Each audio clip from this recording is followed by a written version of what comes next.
రాష్ట్రాలలో ఉన్నటువంటి మైనింగ్ విద్యావిధానంతో తీసుకుని ఖనిజాలని అన్వేషించడానికి పూర్తిగా సహకరించడం జరుగుతుంది. వీటి కోసం ప్రత్యేకమైనటువంటి ఏక గవాక్ష విధానాన్ని కూడా తీసుకురావడం జరిగింది. 50,000 రంగాల్ని తీసుకురావడంతో పాటు గృహ నిర్మాణ రంగంలో కూడా వీటికి ప్రతి ఒక్కరికి ఇల్లు కొనుక్కునే వారికి తాళాలు అందించే విధంగా కొత్త పథకాన్ని రూపొందించడం జరుగుతుంది.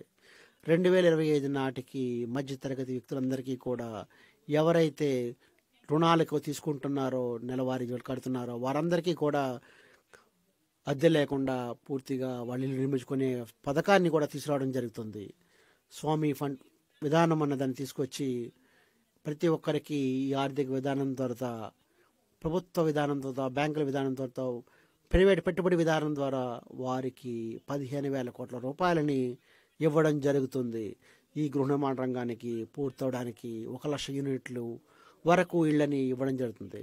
ప్రధానమంత్రి గతిశక్తి రంగం ప్రైవేట్ రంగంలో, అలాగే పీపీపీ విధానంలో ప్రతి ఒక్కరికి పథకాన్ని నిర్మించుకోవడంతో పాటు పూర్తి సమాచారాన్ని ప్రధానమంత్రి గతిశక్తి పోర్టల్ ద్వారా ఎప్పటికప్పుడు సమాచారాన్ని ఇవ్వడం జరుగుతుంది. అలాగే ఆతిథ్య పర్యాటక రంగంలోని ఉపాధి కల్పన అవకాశాల గురించి ఒక 50 దేశంలోని ప్రముఖ పర్యాటక కేంద్రాలని గుర్తించి ఆ రాష్ట్ర ప్రభుత్వాలతో కలిసి వారికి ప్రత్యేకమైనటువంటి మౌలిక సదుపాయాల నిర్మాణాన్ని కల్పించే విధంగా అక్కడ ఆతిథ్య రంగంలో కొత్త హోటల్ నిర్మాణానికి, కొత్త మౌలిక సదుపాయాలకి కల్పన చేయడం జరుగుతుంది. వీటి కోసం ఈ ప్రతిపాదిత అంశాలని తీసుకురావడం జరుగుతుంది. తద్వారా ఉపాధి కల్పనకి ఎంతో అవకాశం కలుగుతుంది.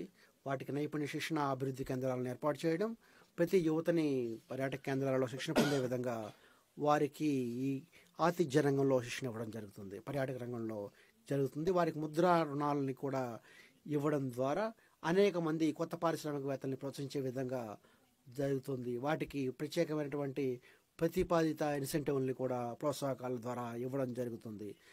అంతేకాకుండా పరిశుభ్రత, పారిశుధ్యం ఇటువంటి విషయాల్లో, మార్కెటింగ్ వంటి రంగాలలో పూర్తిగా వారికి ఈవీ సాఫ్ట్వేర్ లాంటి కొత్త విధానాల్ని తీసుకురావడం జరుగుతుంది. వారికి కొంతమంది వేరే వారికి వీసాల నుంచి కూడా మినహాయింపులు, సేవా సౌకర్యం కూడా కలుగుతుంది. ఏవైతే ఆధ్యాత్మిక ప్రాంతాలకి గత జూలై బడ్జెట్లో మనం చూసినట్టయితే ప్రత్యేకమైనటువంటి ఆధ్యాత్మిక కేంద్రాలని కలుపుతూ వారికి ధ్యాన బుద్ధ మందిరాన్ని కలిపే విధానంగా ఒక ప్రత్యేక పథకాన్ని కూడా తీసుకురావడం జరిగింది. అలాగే ఆరోగ్యకరమైనటువంటి టూరిజం తీసుకొని ఏవైతే వాటికి ప్రైవేట్ రంగంతో కలిసి పెట్టుబడులను ఆహ్వానిస్తూ వానికి సామర్థ్య నిర్మాణాన్ని తీసుకురావడం కూడా జరిగింది. ఆ రంగంలో పెట్టుబడుల్ని ప్రైవేట్ రంగంలోని పారిశ్రామిక అభివృద్ధితో పాటు పరిశోధన అభివృద్ధి రంగాలను కూడా ప్రోత్సహించే విధంగా జూలై బడ్జెట్లో చెప్పినట్టుగా వాటికి 20,000 కోట్ల రూపాయలని కేటాయించడం జరిగింది. దానికి ప్రత్యేకమైనటువంటి వచ్చే తరాల కోసం అంకుర పరిశ్రమ నిర్మాణానికి కేటాయింపులు జరిగే విధంగా వాటికి వచ్చే 5 సంవత్సరాల్లో ప్రధానమంత్రి రీసెర్చ్ ఫెలోషిప్ పథకం కింద 10,000 కోట్ల రూపాయలు ఈ ఫెలోషిప్లకి ఇవ్వడం జరుగుతుంది. వాటికి పారిశ్రామిక పరిశోధనల కోసం ఐఐటీల్లో, ఐఐఎస్సిల్లో కూడా వారికి పూర్తికంగా ఆర్థిక సహకారాన్ని అందించడం జరుగుతుంది. రెండవ జినో బ్యాంక్ ద్వారా 10 లక్షల మందికి ప్రత్యేకమైనటువంటి భవిష్యత్ కేంద్రాలని, పారిశ్రామిక కేంద్రాలతో పాటు పోషకాహార కేంద్రాలను కూడా నిర్మించడం జరుగుతుంది. దాని ద్వారా ప్రైవేట్ మరియు పబ్లిక్ రంగాలలో పూర్తిగా ఆరోగ్యవంతమైనటువంటి నిర్మాణాలను చేకూర్చడం జరుగుతుంది. అంతేకాకుండా జియోస్పేషియల్ మిషన్ అనే దాన్ని ప్రారంభించడం జరుగుతుంది. దానికి తగినటువంటి మౌలిక సదుపాయాల నిర్మాణం కోసం వాటికి పూర్తి సమాచారాన్ని కూడా ప్రధానమంత్రి గతిశక్తి పోర్టల్ ద్వారా పూర్తిగా ఇవ్వడం జరుగుతుంది.